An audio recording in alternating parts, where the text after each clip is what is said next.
আওয়ামী লীগকে সরকার ভোটে ভয় পাচ্ছে। ভোটে আওয়ামী লীগ একটা ফ্যাক্টর, এটা কেউ ডিনাই করতে পারছে না।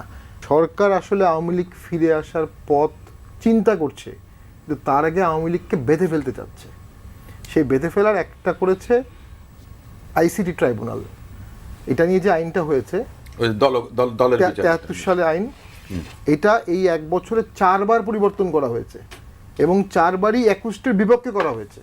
প্রথমে ছিল এখানে অ্যাবসেন্সিয়া ট্রায়াল ছিল না, শেখ হাসিনার জন্য অ্যাবসেন্সিয়া ট্রায়াল আনা হলো। দলের বিচার প্রথমে ছিল না, এটা নিয়ে অনেক ডিবেট হলো, পরে আনা হলো। তারপরে হলো রিসেন্টলি হলো যে আপনি চাকরি থেকে সাথে সাথে সাসপেন্ড হয়ে যাবেন, ডিসমিস হয়ে যাবেন। সেটা ওই আর্মি অফিসারদেরকে মাথায় রেখে করা হয়েছে, ইউ ক্যান প্রেডিক্ট দ্যাট। দেন আপনি কি করলেন যে আপনার চার্জশিট দেওয়া হলে আপনি নির্বাচন করতে পারবেন না। এটা কি ধরনের কথা? আবার বলেন, চার্জশিট হলে চার্জশিট দিলে করতে পারবেন, যদি নির্বাচন করতে পারবেন না, কনভিক্টেড না। চার্জশিট দিলেই আইসিটি ট্রাইব্যুনালে কোনো চার্জশিট অ্যাকসেপ্ট হলে বা দেয়া হলে, অ্যাকসেপ্ট হলে কেউ যায় না, সে আর নির্বাচন করতে পারে, ডিসকোয়ালিফিকেশন। এবং সরকারি কোনো কর্মকর্তা কর্মচারী হলে তার সে চাকরি চলে যাবে। তাহলে আপনার কনভিক্টেড হলে, আগে ছিল কনভিক্টেড হলে এবং 3 বছর না পার হলে সে হতে পারবে না। আওয়ামী লীগের আমরা এটা কমে করেছে কনভিক্টেড, দুদকের মামলায় কনভিক্ট হলে পারবে না। তারা খালেদা জিয়াকে মাথায় রেখে করেছিল, এখন নামলো কোথায়? চার্জশিট। আচ্ছা, চার্জশিট কে দিচ্ছে? চার্জশিট দিচ্ছে প্রসিকিউশন। প্রসিকিউশন কে? সরকার। সরকার মানে কি? প্রেজেন্ট সরকার মানে কি? এক্সিকিউটিভ। মানে এক্সিকিউটিভ যদি চায় যে আমি 1000 লোকের নামে চার্জশিট দেবো, এরা ভোট করতে পারবে না, এরা পারবে না, কিন্তু জুডিশিয়ালের কোনো সুযোগ নাই। এটা তো একটা খুবই হার্শ প্রভিশন। এখন এটা চ্যালেঞ্জ করা যাচ্ছে না কেন? এটা আমাদের আইসিটি আইনের যে সাংবিধানিক ধারা আছে 47 and 47A, সেখানে বলা আছে মানবাধিকারের ধারার সাথে আইসিটি আইনের কন্ট্রাডিক্টরি হলেও আইসিটি আইনটা প্রিভেইল করবে। এটা একটা এক্সেপশনাল সুযোগ দেওয়া হয়েছে, যেহেতু এভিডেন্সিয়াল গ্যাপ থাকে, খুব এক্সেপশনালি আপনি মানবাধিকারের পরিপন্থী আইন করেও বিচার করতে পারবেন। এটা তো র্যামনেন্ট করে ফেলছে, প্রতিটা অ্যামেন্ডমেন্টই তো মানবাধিকারের বিরুদ্ধে যাচ্ছে, প্রত্যেকটা। তা আপনি দেখা যাবে যে এই ট্রায়াল শেষে যে হেয়ার্সের ভিত্তিতেই সব হয়ে গেছে, হয়তো বা ডাইরেক্ট এভিডেন্স থাকতে পারে। মোস্ট ইম্পর্টেন্ট হচ্ছে আওয়ামী লীগকে সরকার ভোটে ভয় পাচ্ছে। সে পার্সেন্টেজটা আমি বলতে পারবো না, অনেক ভাইয়ের মধ্যে কনফিডেন্টলি, উনি আমার থেকে অনেক সিনিয়র পলিটিশিয়ান, অনেক বিজ্ঞ মানুষ, কিন্তু ভোটে আওয়ামী লীগ একটা ফ্যাক্টর, এটা কেউ ডিনাই করতে পারছে না।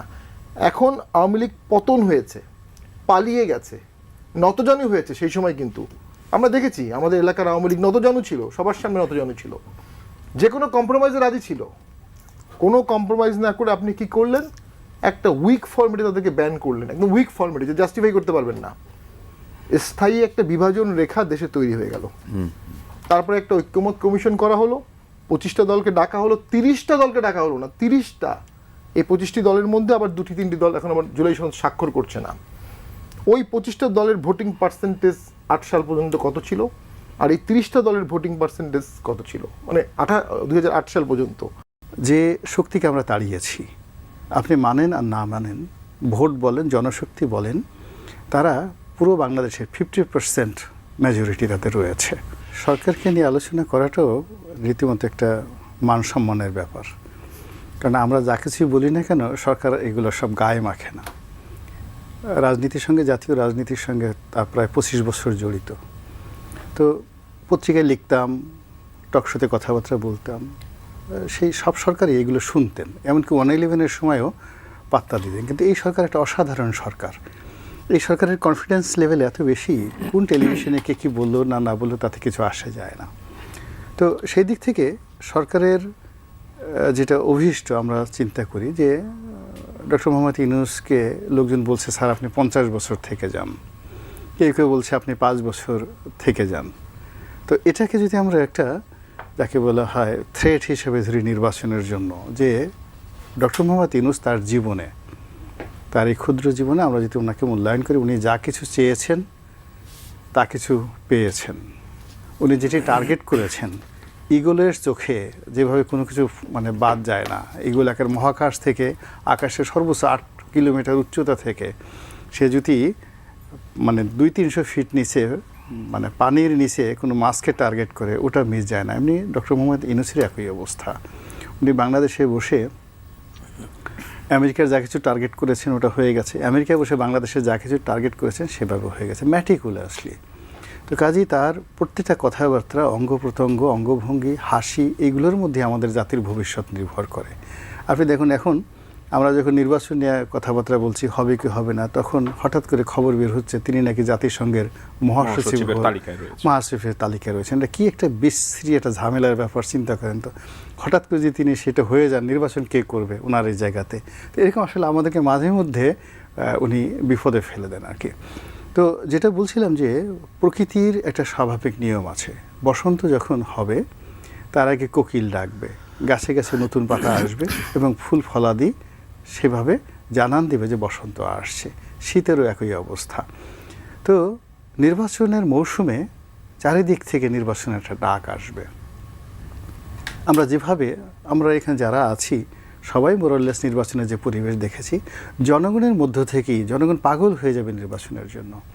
কিন্তু দুর্ভাগ্যজনক হলেও সত্যি যে গত 14 মাস ধরে আমরা জনগণকে অনেক কিছু বিশ্বাস করাতে পারছি, কিন্তু নির্বাচন যে সঠিক সময় হবে এই কথাটা জনগণকে বিশ্বাস করানো যাচ্ছে না। 2 নম্বর হলো যে তারা আগ্রহ, আপনি নমিনেশন পাবেন কি পাবেন না, আসবেন কি আসবেন না, এটা মানে বিএনপির মতো একটা বড় দলের অভ্যন্তরীণ যাকে বলা হয় প্রতিযোগিতার কারণে নেতাকর্মীরা জিজ্ঞাসা করে।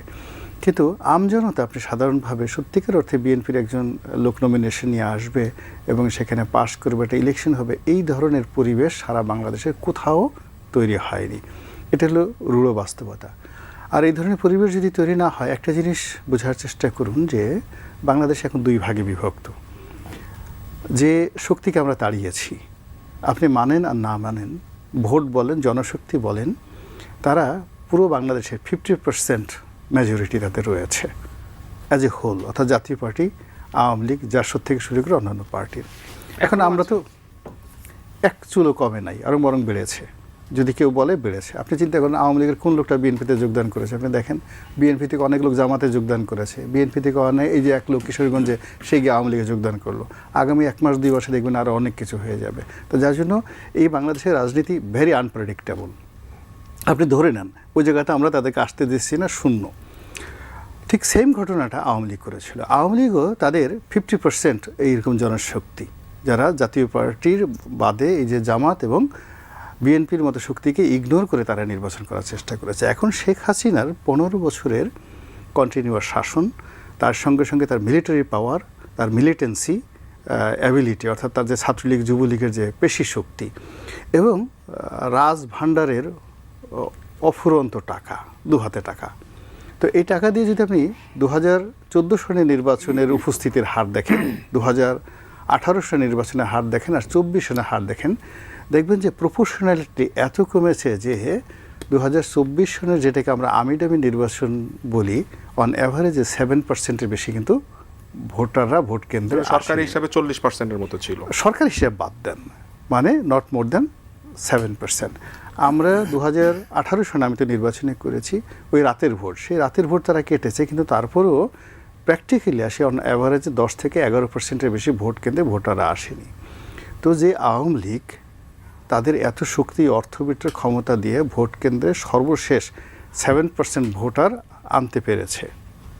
এখন বলেন তো এই বাকি 50% লোক নিয়ে আমাদের নাসিরউদ্দিন রশিদ ভাই ধানমন্ডিতে তিনি যদি ইলেকশন করেন কেবলমাত্র তারে ভোট দেওয়ার জন্য, আর তার এগেনস্টে জামাতের প্রার্থীকে আমি তো নামই জানি না এখন পর্যন্ত, আই ডু নট নো, বা তার প্রতিদ্বন্দ্বী ধানমন্ডিতে কে আছে আমি জানি না। তো সেখানে কেবলমাত্র তারে ভোট দেওয়ার জন্য প্রত্যেকটা লোক ঘর থেকে বের হয়ে এসে 80% লোক বের হয়ে আসবে, এই বাস্তবতা কোনো লক্ষণ এখন পর্যন্ত দেখা যাচ্ছে না।